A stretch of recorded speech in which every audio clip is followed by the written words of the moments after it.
33 days before the electorate head back to the ballot in the repeat presidential contest, as ordered by the Supreme Court, a cloud of uncertainty hangs over the poll, with the National Super Alliance top brass issuing an ultimatum.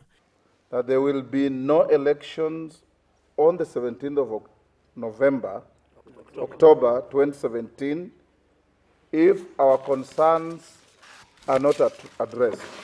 And it is not just keeping off the ballot, but ensuring the presidential rematch does not take place if a list of 9 demands is not comprehensively addressed by IEBC.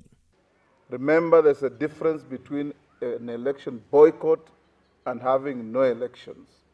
We are not talking of an election boycott. We are talking of an election that must meet the standards that are the norm of any democratic elections. NASA is demanding a new set of Forms 34B for transmission of election results from the constituencies to the National Tallying Center that must be duly signed by returning officers in the presence of agents, observers, and the media. The coalition also insists on the award of the printing assignment to a new firm and blacklisting of Al Ghuraya. NASA also demands that international and local election monitors sign off the election declaration forms and a new set of returning officers appointed from a pool of nominees proposed by political parties. On results transmission, NASA demands that only scanned copies should be sent to the constituency and national tallying centers. The coalition is also pushing for independent experts to manage the entire IEBC elections ICT framework with stakeholder involvement at all levels. So in a nutshell, we are saying no accountability, no elections.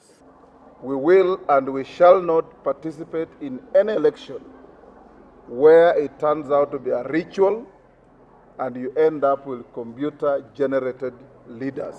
There are also 11 top IEBC officials that NASA insists must be kicked out and prosecuted for allegedly mismanaging the August presidential contest.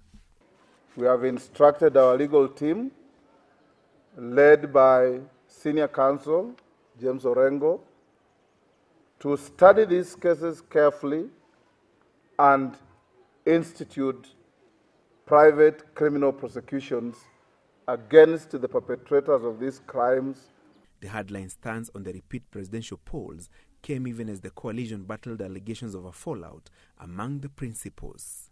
There are some very desperate individuals in the social media who have nothing to do but to try and persuade fake news. Ignore the fake news.